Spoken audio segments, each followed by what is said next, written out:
¿Soy la mala por dejar a mi novio sin razón? Llevo 2 años con mi ex, al que voy a llamar Eric. En general habíamos tenido una relación buena, nada del otro mundo, hasta la otra noche, que todo se fue al garete. Estábamos en un bar con unos amigos suyos, pasando una noche normal. Copas, comida, lo de siempre. Eric y su amigo, al que voy a llamar Mark, estaban bromeando, y en un momento dado Eric hizo un comentario sobre lo mucho que estaba comiendo Mark. Algo como cuidado, Mark, que te vas a comer todo el bar. Al principio pareció una broma inofensiva, el típico humor entre amigos. Pero entonces Mark me miró directamente a los ojos y dijo, si ella supiera. Fue uno de esos momentos en los que te sientes incómoda al instante, como si algo estuviera pasando a tus espaldas. No tenía ni idea de a qué se refería Mark, y el ambiente en la mesa cambió por completo. Antes de que pudiera reaccionar, Eric explotó. Se puso como loco con Mark, gritándole que se callara, e incluso intentó llegar a las manos. Sus otros amigos tuvieron que sujetarlo. Mark apenas reaccionó, lo cual solo hizo que Eric se enfadara todavía más. Todo se volvió tremendamente incómodo, y terminamos yéndonos pronto. Cuando llegamos a mi casa, no podía dejar de darle vueltas a aquel comentario. Así que le pregunté a Eric qué había querido decir Mark con eso de si ella supiera, que era exactamente lo que yo no sabía. Y en lugar de responderme como una persona normal, Eric volvió a perder los papeles. Empezó a gritarme, diciéndome que lo dejara pasar, que dejara de ser paranoica. Esquivaba todas mis preguntas, y se enfadaba cada vez más a medida que insistía. Yo no estaba buscando pelea, solo quería entender qué estaba pasando. Sentía que me estaban ocultando algo importante, y no pensaba dejarlo pasar sin más. Pero cuanto más preguntaba, más a la defensiva y más furioso se ponía él. Finalmente, salió furioso de mi apartamento. No vive conmigo, así que cerré la puerta con llave y di la noche por terminada. No supe nada de él hasta la mañana siguiente, y cuando lo hizo, solo fueron mensajes cada vez más enfadados, diciéndome que lo dejara pasar y que lo dejara en paz. En ese momento ya estaba harta. No iba a quedarme de brazos cruzados dejando que me trataran como si estuviera loca por hacer una simple pregunta. Le escribí que habíamos terminado, que necesitaba espacio, y que si no podía ser sincero conmigo, entonces no quería saber nada más de esa relación.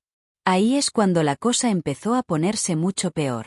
Eric fue a ver a nuestros amigos en común, contándoles que lo había dejado sin ninguna razón e intentando hacer parecer que era yo quien había reaccionado de forma exagerada. Algunos de ellos incluso me contactaron directamente para decirme que debería haberlo dejado pasar, que estaba exagerando las cosas. Les dije que se metieran en sus propios asuntos. No me importaba lo que pensaran. Ninguno de ellos había estado allí, ninguno había visto cómo actuó Eric, y ninguno tenía que cargar con el nudo en el estómago que yo llevaba desde el comentario de Mark. Sentía que estaba viviendo una especie de pesadilla, y cuanto más intentaba entenderlo, peor se ponía todo. Un par de días después, Mark me llamó mientras yo estaba en el trabajo. No esperaba que lo hiciera, porque me había estado ignorando desde aquella noche, así que salí a atender la llamada, y me dijo algo para lo que jamás en la vida podría haberme preparado.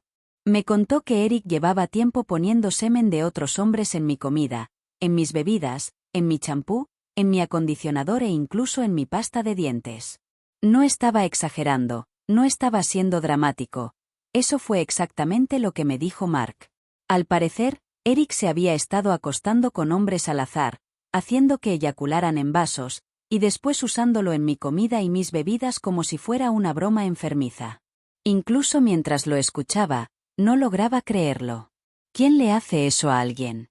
Mark me dijo que se había enterado de todo aquello una semana antes, pero que por algún motivo le había costado muchísimo decírmelo. Toda una semana viviendo mi vida completamente ajena a lo que pasaba, confiando en Eric, en alguien a quien quería, mientras esto ocurría a mis espaldas. Me sentía traicionada, asqueada, violada de una forma que no sabía ni cómo explicar. Cuando le pregunté a Mark si él y Eric tenían algún tipo de aventura, o si aquello era una especie de juego retorcido entre ellos, me juró que no, e incluso hizo un comentario asqueado sobre no querer ni tocar a Eric, porque quién sabe qué enfermedades tiene. Aquello me revolvió el estómago todavía más. Empecé a hacerme pruebas de todo, porque ya ni siquiera sabía que había estado en contacto con mi cuerpo. Cuando llegué a casa, fui directa a la cocina.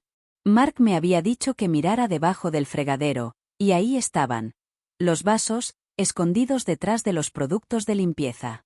Perdí completamente los nervios. Tiré todo lo que había en la cocina y en el baño, incluso cosas que sabía que nadie había tocado. No me importaba. Sentía que todo estaba contaminado. Mi propia casa dejó de sentirse como un lugar seguro. Cada vez que entraba en la cocina, tenía ganas de vomitar.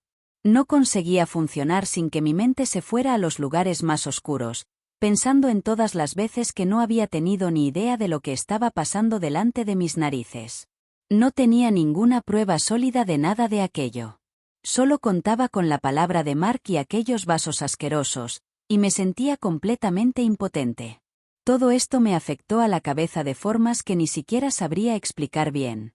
Me sentía sucia, sentía que me habían violado a un nivel muy profundo, y no había nada que pudiera hacer para deshacerlo. Mi madre quería que ingresara en un hospital solo para asegurarse de que estaba bien mentalmente, y al final acabé haciéndole caso, porque de verdad no me sentía estable en aquel momento. Después de que todo aquello saliera a la luz, me derrumbé por completo. Dejé de comer, dejé de dormir, sentía que ya ni siquiera era una persona. Mi madre estaba aterrorizada, y prácticamente me obligó a ir al hospital. Intenté posponerlo un par de días, pero me fui poniendo cada vez peor, y ella tenía miedo de que llegara a hacerme algo a mí misma. Y honestamente, no la culpo, no estaba bien, estaba muy lejos de estarlo. Sentía que mi mundo entero se había puesto patas arriba. No conseguía pensar con claridad. Le daba vueltas a todo una y otra vez en mi cabeza, intentando encontrarle algún sentido, pero nada de aquello lo tenía. Nada en absoluto. Terminé quedándome ingresada una semana. Los médicos fueron amables e hicieron todo lo posible por ayudarme, pero solo podían llegar hasta cierto punto. No podían borrar lo que había pasado. No podían hacer que dejara de ser real. En algún momento sentí que estaba ocupando un espacio que no me correspondía. Sabía que había otras personas que necesitaban esa cama más que yo, personas con heridas físicas, personas a las que de verdad se podía ayudar. ¿Por qué? ¿Qué remedio había para lo que me había pasado a mí? Ninguna cantidad de terapia, de medicación o de tiempo iba a deshacerlo. Eso ya lo sabía. Así que me fui del hospital. Volví a casa de mis padres, a mi antigua habitación de la infancia. Se sentía tan extraño, como si hubiera retrocedido en el tiempo, como si volviera a ser una adolescente, aunque ya no lo fuera. Era una persona adulta, y toda mi vida acababa de estallar delante de mí, sin que supiera cómo recoger los pedazos. Mi prima también estaba allí, quedándose en la habitación de invitados, y honestamente no sé qué habría hecho sin ella.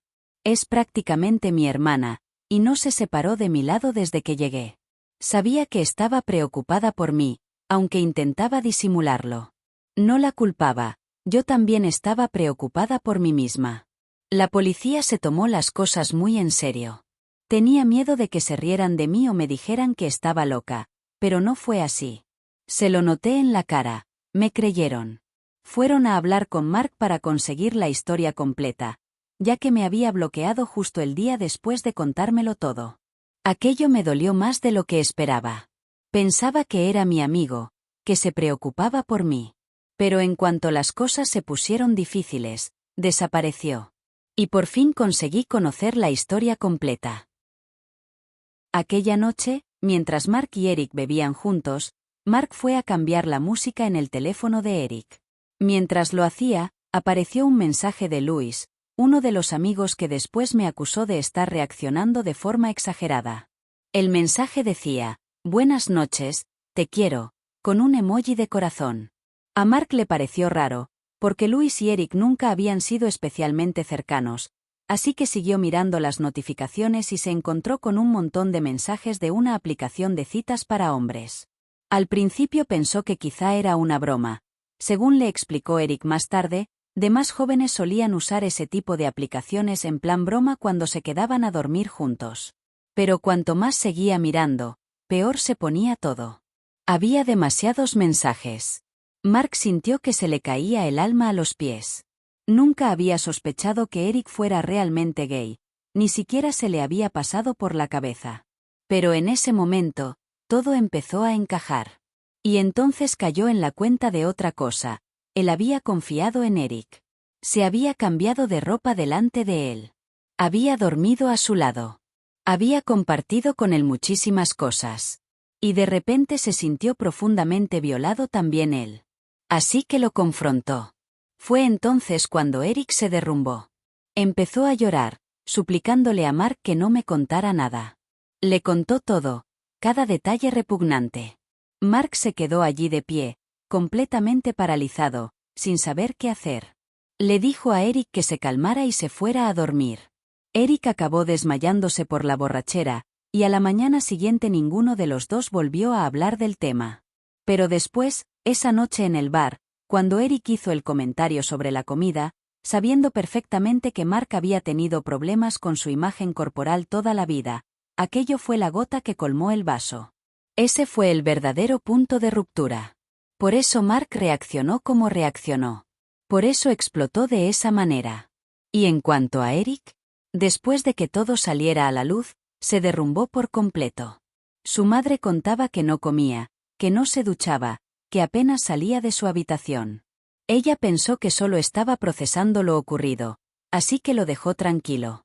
Se iba a trabajar por la mañana y él todavía seguía dormido. Volvía por la noche y él seguía en su cuarto, sentado a oscuras, fumando marihuana, algo que según ella no hacía desde el instituto, así que ni siquiera sabía de dónde la había sacado. Una noche, su madre se despertó con un golpe fuerte. Fue a ver qué pasaba.